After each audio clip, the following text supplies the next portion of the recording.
127편입니다. 오늘 시편 127편은 여기 2절 하반절에 보면 그러므로 여호와께서 그의 사랑하시는 자에게 잠을 주시는도다 이랬죠. 여호와께서 사랑하시는 자, 여호와께서 사랑하시는 자, 여호와께서 사랑하시는 자라는 말은 하나님께 사랑을 받는 자, 하나님께 사랑을 받는 자가 누릴 은혜와 복이 무엇인지를 1절부터 5절에 말씀하고 있습니다. 보통은 어떤 사람이 하나님께 사랑을 받는다 뭐 이런 것이 먼저 그 본문의 초점이 되어야 되겠는데, 여기 127편에는 어떤 사람이 사랑을 받는다 그것이 아니라 하나님의 사랑을 받는 사람이 이러한 복을 받는다 이렇게 말씀합니다. 오히려 시편 128편과 연결되어서 하나님을 경외하는 자가 나오죠. 시편 128편과 자연스럽게 연결이 되는데, 먼저 하나님께 사랑을 받는 자가 이런 사랑을 받는다 이렇게 말씀하신 이유가 뭘까요? 128편이 먼저 나오면 좋겠고 127편이 나중에 나와서 이렇게 섬기면 이런 하나님의 사랑을 받겠는데, 그러지 않고 127편에는 먼저 하나님의 사랑을 받는 사람은 이런 복을 누립니다 이런 데에 더 초점이 맞춰 있는 이유는 아마도 하나님께서 우리를 먼저 사랑하셨기 때문에 그렇습니다. 우리가 하나님을 사랑했기 때문에 하나님이 너 그렇게 나를 사랑했어? 내가 너 사랑해 줄게 그것이 아니라, 우리가 요한 1서나 요한복음을 보면 내가 먼저 하나님을 사랑한 것이 아니라 하나님께서 먼저 우리를 사랑하셔서 우리를 택하셨다고 분명히 말씀하고 있기 때문입니다. 자, 그러면 하나님의 사랑을 받는 자가 어떠한 복을 누리는지를 보면 먼저 표제를 잠깐 생각해 봅시다. 여기 표제에 보면 솔로몬의 시 그렇게 되어 있습니다. 솔로몬의 시가 없습니다. 여기 127편 밖에는. 과연 이게 솔로몬이 썼는가 아닌가. 솔로몬의 시라고 보면 성경의 표제, 이 표제 자체가 성경 원문에 기록된 것이 아니라 후대에 이렇게 계속 필사하면서 붙여진 그런 명칭이기 때문에 솔로몬의 시가 아닐 수도 있습니다. 그럼에도 가장 솔로몬적인, 그렇죠? 솔로몬이 기록한 잠언이나 전도서 같은 그런 느낌의 말씀이 있기 때문에 이 시편의 기자가 솔로몬의 시라고 차용했을 수도 있습니다. 그럼 이제 솔로몬에 대해서 생각을 해봅시다. 왜 솔로몬인가? 오늘 제목이 여호와께서 그의 사랑하시는 자라 그랬죠. 솔로몬의 다른 이름을 생각해 봅시다. 솔로몬의 다른 이름은 사무엘하 12장 25절에 보면 솔로몬의 특이한 이름이 등장합니다. 그 이름은 뭐냐면 여디디야라는 말은 하나님께 사랑을 입은 자 이런 뜻입니다. 그런 그 이름을 보면 선지자 나단을 보내 그의 이름을 여디디야라 하시니 이는 여호와께서 그를 사랑하셨기 때문입니다 이러거든요. 하나님의 사랑을 받은 자 솔로몬이죠. 그렇죠? 그 다음에 이제 또 생각해 볼 수 있는 것이 시편 127편은 굉장히 잠언적인 성격이 있습니다. 굉장히 교훈적이죠. 수고하다, 또 늦게 2절에 보면 수고의 떡을 먹는다, 또 늦게 누운다, 또 5절에 보면 성문에서, 이런 표현들은 잠언에서 많이 등장을 하고 우리 성도들에게 여러 가지 교훈적이고 격언적인 잠언적인 성경에서 많이 쓰여지는 단어인데, 이 시편 127편에도 그러한 단어가 많이 등장을 하고 있습니다. 또 특별히 1절과 2절에 어떤 단어가 많이 나오냐면 헛되며라는 단어가 많이 나오죠. 여호와께서 집을 세우지 아니하시면 세우는 자의 수고가 헛되며, 여호와께서 성을 지키지 아니하시면 파수꾼의 깨어있음이 헛되도다. 너희가 일찍 일어나고 늦게 누우며 수고의 떡을 먹음이 헛되도다. 갑자기 뭐가 생각이 나요? 전도서 1장에 나오죠. 헛되고 헛되며 헛되고 헛되니 모든 것이 헛되다.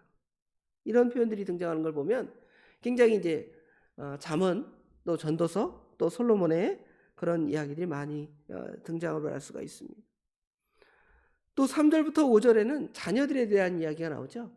가정과 자녀들에 대한 이야기는 또 잠언에 많이 있습니다. 어떤 자녀가 하나님의 은혜를 받고 어떤 자녀들을 어떻게 양육해야 하는지를 잠언은 또 우리에게 많이 가르쳐주잖아요. 그런 걸 보면 시편 127편은 솔로몬의 그 글들과 아주 유사성이나 많은 부분들이 일치함을 볼 수가 있습니다. 그래서 시편 기자가 또는 아니면 시편의 후대의 편집자들이 솔로몬의 시라고 이렇게 표제를 붙여도 전혀 어색하지 않을 정도의 내용들이 분명히 시편 127편에는 등장을 하고 있습니다. 과연 이 배경이 뭔가를 또 어떤 사람들은 말하기를 이 시가 포로 귀환에서 돌아와서, 그러니까 바벨론 포로에서 돌아와서 성전을 이제 이스라엘 백성들이 재건하죠. 그때의 정황을 또 보여주는 것이 아닌가 이렇게 주장하는 사람도 있습니다. 왜냐하면 집을 세운다, 성을 지킨다 이런 것들을 보면 그러한 의미들이 있습니다. 이때 이제 하나님의 백성들이, 이스라엘 백성들이 돌아와서 성전을 건축할 때에 아주 이방인들의 극한 방해가 있었습니다. 느헤미야에 보면 그 성벽 건축할 때 많은 반대자가 나타나죠. 성전을 건축할 때에도 마찬가지입니다. 바사왕에게 가서 저들이 반역을 하려 한다 이런 모함을 하기도 하고요. 너희들이 그거 지어놓으니까 그 여우도 올라가겠다 이렇게 비난하는 그런 경우도 있었습니다. 그래서 그 하나님의 성벽이나 성전을 건축할 때에 하나님의 도우심이 아니면 그 세우는 자의 수고가 헛되고 또 그 성을 지키지만 다 무너뜨려질 수밖에 없는 그런 상황인데, 그때에 누가 도우시는 것입니까? 하나님이 도우셔서 그 성전을, 그 성벽을 또 건축하게 하시잖아요. 그래서 어떤 사람들은 이것은 그러한 시가 아니겠는가 또 그렇게 말하는 경우도 있습니다. 이렇든 저렇든 하나님의 사랑을 받는 자, 그런 자가 과연 어떠한 은혜가 있는지를 우리가 봅니다. 1절 2절에 보면 하나님이 돕지 아니하면 모든 것이 허사라는 것입니다. 사람들이 무언가를 계획하고 대단한 일을 한다고 합니다. 그런데 그 뜻은 하늘에 있다 그러죠. 모사제천. 사람들이 다 수고한다 할지라도 하나님께서 그 일을 돕지 아니하시면 실패할 수밖에 없는 것이 이 세상에 많은 일들이 있습니다. 우리가 칼빈주의 그 사고방식에 따르면 인간은 자주 그 어디에 비유하냐면 어항 속에 있는 물고기에 비유된다고 합니다. 어항 속에 있는 물고기. 어항 속에 있는 물고기는 자기 자유의지를 가지고 그 어항 속에서 마음대로 돌아다니고 마음대로 먹습니다. 그렇죠? 완전한 자유죠. 물론 우리 인간의 입장에서 볼 때는 저 물고기가 자유 없이 저기에 갇혔네 그럴 수 있지만 그 안에서 마음껏 움직입니다.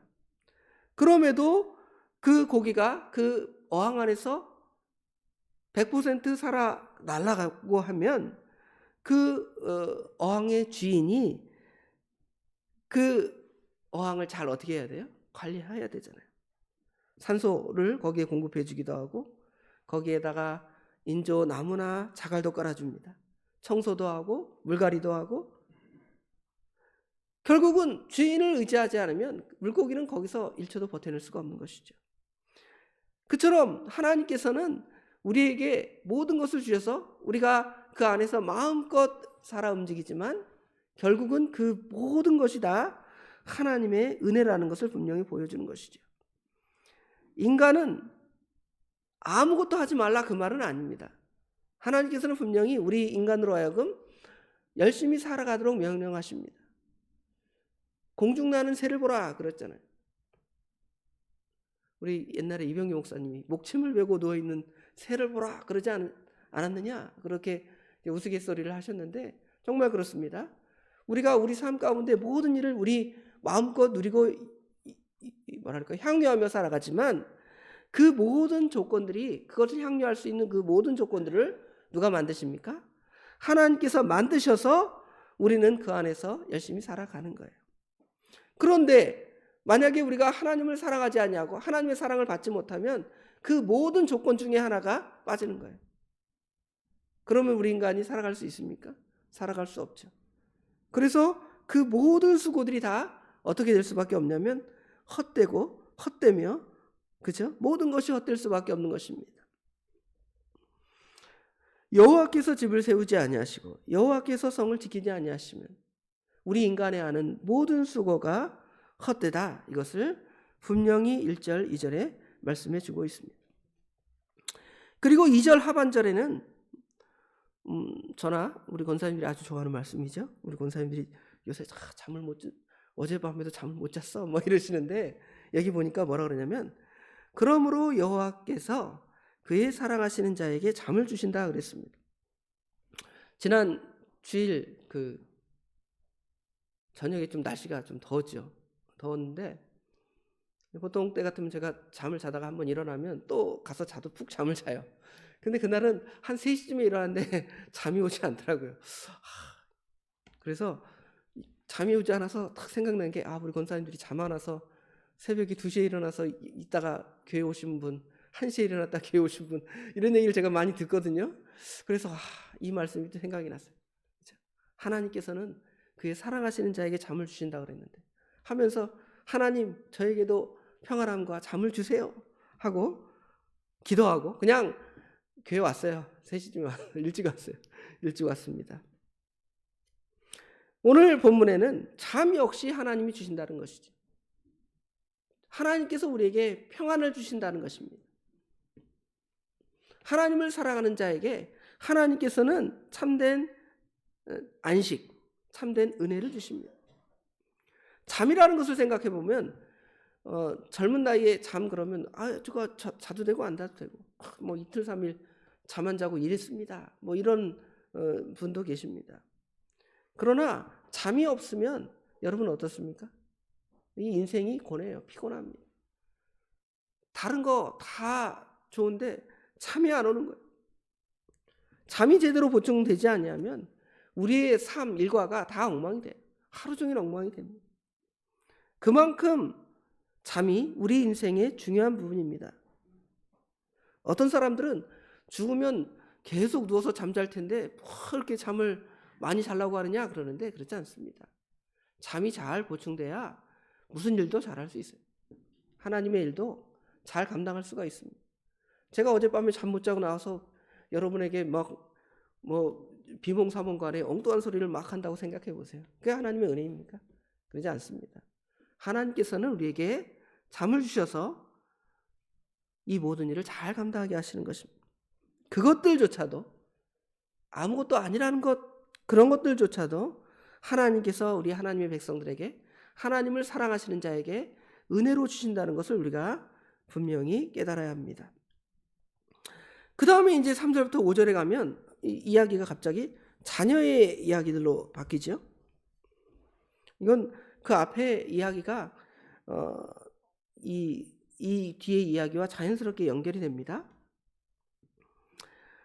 여기 아까 집을 세우는 것과 성을 세우는 것에 대해서 말할 때 그러니까 이스라엘 백성들이 성전을 건축할 때 대적자들이 나타났다 그랬죠.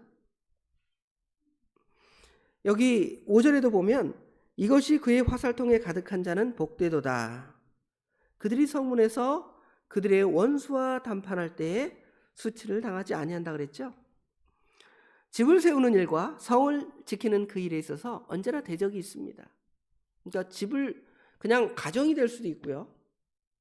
아니면 어떤 우리의 교회가 될 수도 있습니다.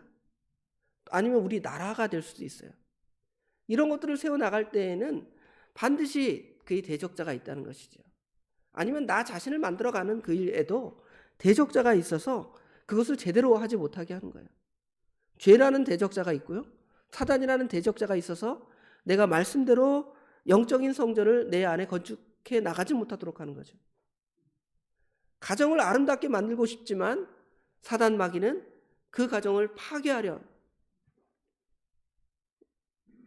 사회와 가정을 파괴하는, 또 국가를 파괴하려는 전복 세력도 있잖아요. 이게 다 누구의 장난이냐면 사단의 장난이죠. 그럴 때에 그것을 이겨나갈 수 있는 것은 결국은 사람이죠. 사람. 믿음의 사람들이 필요한 것입니다. 우리나라 문제가 지금 심각하죠. 인구 절벽의 시대. 인구가 점점 감소하잖아요. 이 우리의 후세들 몇십 년이 지난 시대에는 이 빈자리들을 누가 채울까? 이런 생각이 가끔 들기도 합니다. 물론 다 하나님의 뜻대로 그 일을 해 나가지만요. 그런데 하나님의 사랑을 받는 사람들은 여기 보니까 하나님께서 자식들을 그의 상급으로 주신다는 것이죠.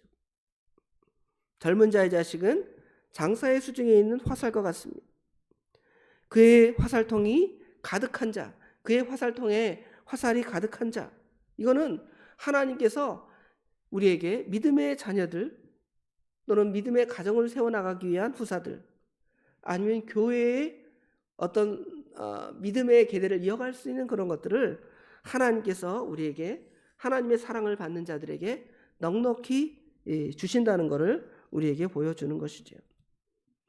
그래서 우리가 한편으로 생각할 때 어떻게 될까 염려도 되지만, 우리가 하나님의 사랑을 받고 하나님의 참된 믿음에 서 있다면 하나님께서 그 부분들은 분명히 채워주실 줄 믿습니다. 그러니까 우리는 이제 결국은 하나님의 이쁨을 받는 사람들이 되어야 되겠죠. 그럼 이쁨을 받는 사람은 어떤 사람인가를 보면, 하나님께서 택하신 자, 하나님의 사랑을 받는 자인데, 어떤 사람이 하나님의 은혜와 사랑을 받습니까?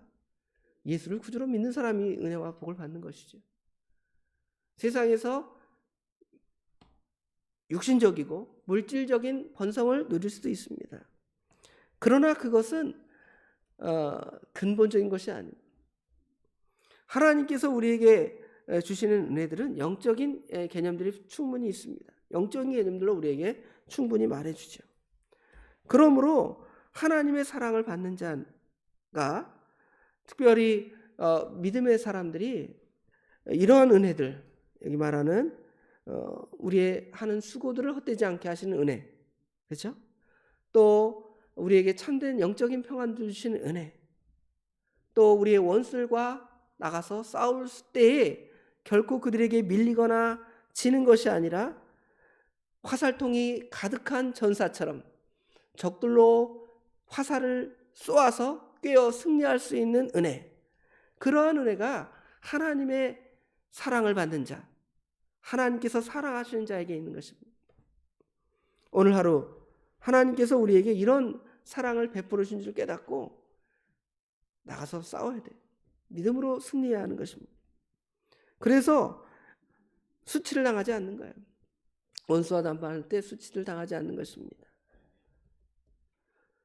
한국의 교회가, 우리 대한민국이, 아니면 우리 믿음의 가정들이, 아니면 우리 도봉교회 식구들이 오늘 하루도 또 그렇게 승리해야 되지 않습니까?